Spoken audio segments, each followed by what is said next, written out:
বাংলাদেশে যুক্তরাষ্ট্রকে হারিয়ে দিল চীন। এক মন্ত্রী এবং উপদেষ্টার প্রস্তাব প্রত্যাখ্যান করেন মোহাম্মদ শাহাবুদ্দিন। প্রধানমন্ত্রী নেতৃত্বে 10 সদস্যের উপদেষ্টা মণ্ডলীর প্রস্তাব। বজ্রপাতে ক্ষতিগ্রস্ত পরিবারকে সহযোগিতার আহ্বান ফখরুলের। এবার দেখুন বিস্তারিত। বাংলাদেশে যুক্তরাষ্ট্রকে হারিয়ে দিল চীন।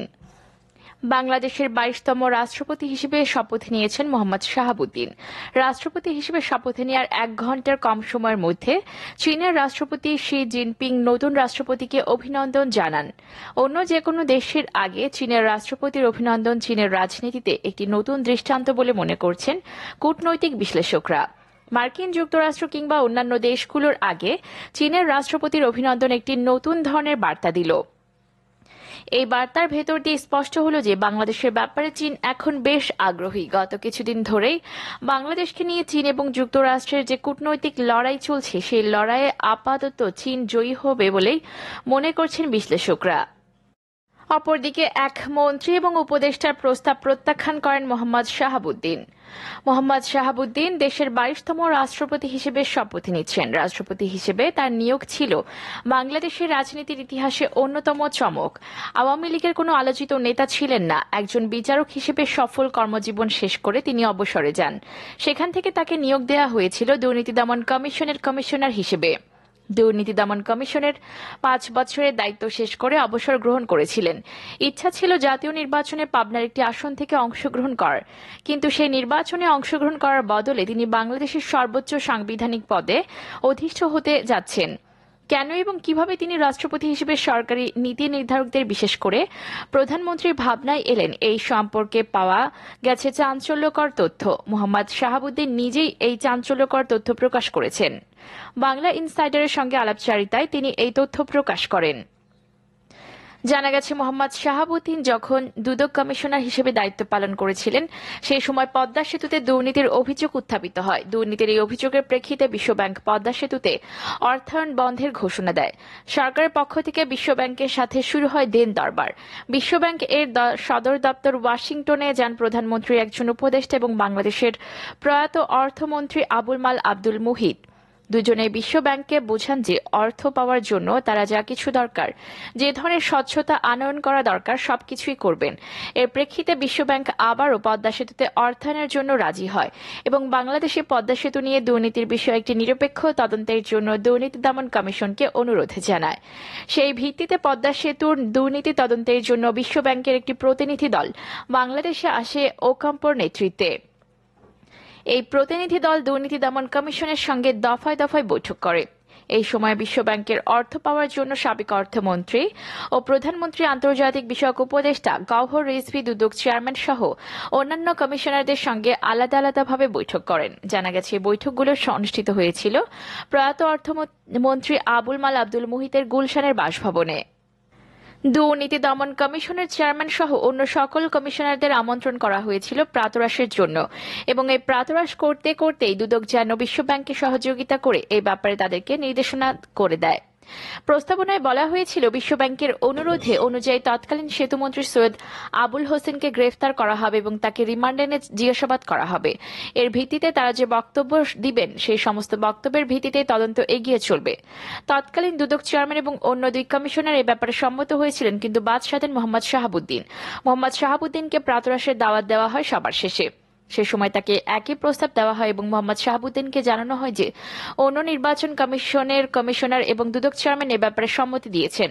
এখন তার সম্মতি পেলে এভাবে বিশ্বব্যাংকের মন গলানো যাবে। কিন্তু আইনের প্রতি নীতিনিষ্ঠ ও সাবেক বিচারক এই অনৈতিক প্রস্তাব মানতে অস্বীকার করেন। তিনি বলেন, আইনের বাইরে আমি কিছুই করতে যাব না, বিনা অপরাধে আমি কাউকে অপরাধী করতে পারবো না। সরকারি 2 প্রভাবশালী ব্যক্তি মোহাম্মদ শাহাবুদ্দিনকে বলেন প্রধানমন্ত্রী এই ব্যাপারে অবগত আছেন এবং তার এই বিষয়ে সম্মতি রয়েছে। মোহাম্মদ শাহাবুদ্দিন বলেন প্রধানমন্ত্রী যদি এই ব্যাপারে তাকে সরাসরি ফোন করেন কিংবা সম্মতির কথা জানান তাহলে তিনি বিষয়টি ভেবে দেখবেন, কিন্তু আইনের বাইরে তার করার কোনো ক্ষমতাই নেই। মন্ত্রী এবং উপদেষ্টা মোহাম্মদ শাহাবুদ্দিনকে আশ্বস্ত করেন যে 24 ঘন্টার মধ্যে প্রধানমন্ত্রী তাকে এ ব্যাপারে নির্দেশনা দিবেন, কিন্তু 24 ঘন্টা পেরোলেও নির্দেশনা দেওয়া হয়নি। এরপর যখন ওকাম্পোর নেতৃত্বে দুদকে আসে বিশ্বব্যাংকের তদন্ত মিশন, তখন মোহাম্মদ শাহাবুদ্দিন আইনের বিষয়গুলো দেখান এবং দুর্নীতি কোথায় হয়েছে সেই বিষয়গুলো জানতে চান। একাই লড়েন বিশ্বব্যাংকের বিরুদ্ধে এবং এই কারণে তৎকালীন মন্ত্রী সৈয়দ আবুল হোসেনকে আর গ্রেফতার করতে পারেনি দুদক। এদিকে বিশ্বব্যাংকের মনোবাসনাও পূর্ণ হয়নি, কিন্তু বিশ্বব্যাংক এরপর আনুষ্ঠানিক ঘোষণা দিয়ে আবার অর্থ প্রত্যাহার করে এবং প্রধানমন্ত্রী নিজের টাকায় পদ্মা সেতু করার প্রত্যয় ঘোষণা করেন। একটি ঘটনা মোহাম্মদ শাহাবুদ্দিনকে নিয়ে গেছে অনন্য উচ্চতায়। দৃঢ়চেতা, সত্যনিষ্ঠা এবং চাপের কাছে নতি স্বীকার না করার কারণেই তিনি রাষ্ট্রপতি হিসেবে বিবেচিত হয়েছিলেন বলেই অনেকেই মনে করেন। 24 এপ্রিল নতুন রাষ্ট্রপতি হিসেবে তার নতুন যাত্রা শুরু হবে। তার যে চারিত্রিক দৃঢ়তা এবং ন্যায়নিষ্ঠা, এটাই তাকে আজকে রাষ্ট্রপতি হিসেবে বিবেচিত করেছে বলে অনেকেই মনে করেন। অপরদিকে প্রধানমন্ত্রীর নেতৃত্বে 10 সদস্যের উপদেষ্টা মণ্ডলীর প্রস্তাব। আগামী জাতীয় সংসদ নির্বাচন নিয়ে অনিশ্চয়তা কাটাতে বিভিন্নমুখী তৎপরতা চলছে। এই তৎপরতার অংশ হিসেবে প্রধান আলোচ্য বিষয় হচ্ছে নির্বাচনকালীন সরকার। নির্বাচনকালীন সরকার কাঠামো কিভাবে হবে তা নিয়ে কূটনৈতিক মহল এবং রাজনৈতিক দলগুলোর মধ্যে বিভিন্ন পর্যায়ে আলোচনা চলছে। বিএনপি বলছে নির্দলীয় নিরপেক্ষ তত্ত্বাবধায়ক সরকার ছাড়া তারা কোনো নির্বাচনে অংশগ্রহণ করবে না, কিন্তু বিএনপির দাবি সংবিধান বহির্ভূত হিসেবে নাকচ করে দিয়েছে আওয়ামী লীগ। সংশ্লিষ্ট সূত্রগুলো বলছে যে কূটনীতিকরা আওয়ামী লীগ বিএনপির দাবি মাঝামাঝি একটি পর্যায়ে আসার জন্য কূটনৈতিক তৎপরতা অব্যাহত রেখেছে। তারা এমন একটি অবস্থায় চায় যেখানে নির্বাচন অবাধ, সুষ্ঠু, নিরপেক্ষ হবে এবং সকল রাজনৈতিক দলগুলোর অংশগ্রহণ করবে। সাংবিধানিক কাঠামোর মধ্যেই সেটা করা সম্ভব বলে কেউ কেউ মনে করছেন। আর এটি করতে গিয়ে নির্বাচনকালীন সরকার কাঠামোর একটি রূপরেখার কাজ প্রায় চূড়ান্ত হয়েছে বলে বিভিন্ন সূত্র জানিয়েছে। নির্বাচনকালীন সরকার প্রধানমন্ত্রীর নেতৃত্বেই হবে, তবে এই সময় প্রধানমন্ত্রীকে পরামর্শ দিবেন 10 সদস্যের একটি নিরপেক্ষ উপদেষ্টা মণ্ডলী। এই নিরপেক্ষ উপদেষ্টা মণ্ডলী থাকবেন সকলের কাছে গ্রহণযোগ্য 10 নিরপেক্ষ ব্যক্তি। প্রধানমন্ত্রী এই 10 জন উপদেষ্টাদের পরামর্শ অনুযায়ী সকল দায়িত্ব পালন করবেন। এছাড়াও প্রধানমন্ত্রী এবং সরকারের ক্ষমতা রুটিন কাজের মধ্যে সীমাবদ্ধ করা হবে। নির্বাচনকালীন সমস্ত কর্মকাণ্ড উপদেষ্টা মণ্ডলীর পরামর্শে গৃহীত হবে। ইতোমধ্যে এ বিষয়টি নিয়ে আলাপ আলোচনা চলছে, তবে বিএনপির পক্ষ থেকে বলা হচ্ছে যে প্রধানমন্ত্রী শেখ হাসিনাকে রেখে তার কোনো নির্বাচনে অংশগ্রহণ করতে চায় না।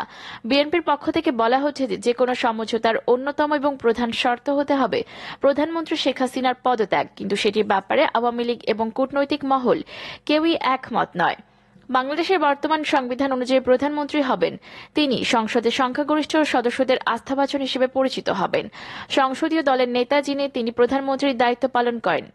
অপরদিকে বজ্রপাতে ক্ষতিগ্রস্ত পরিবারকে সহযোগিতার আহ্বান ফখরুলের। বজ্রপাতে নিহতদের পরিবার ও আহতদের পর্যাপ্ত সহযোগিতা দেওয়ার জন্য সরকারের প্রতি আহ্বান জানিয়েছেন বিএনপি মহাসচিব মির্জা ফখরুল ইসলাম আলমগীর। সোমবার দলের সহ দপ্তর সম্পাদক তাইফুল ইসলাম টিপুর সই করা এক বিবৃতিতে তিনি এই আহ্বান জানান।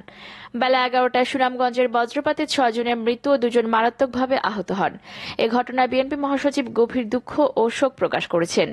বিবৃতিতে তিনি বলেন, রোববার সুনামগঞ্জে হাওড়ে ধান কাটার সময় ঝড় বৃষ্টির সঙ্গে বজ্রপাতে ছাতক উপজেলার জাওয়া বাজার ইউনিয়নের পশ্চিম দেবেরগাঁও গ্রামের মহিম মিয়া সহ আরো কয়েকজনের মৃত্যু হয়।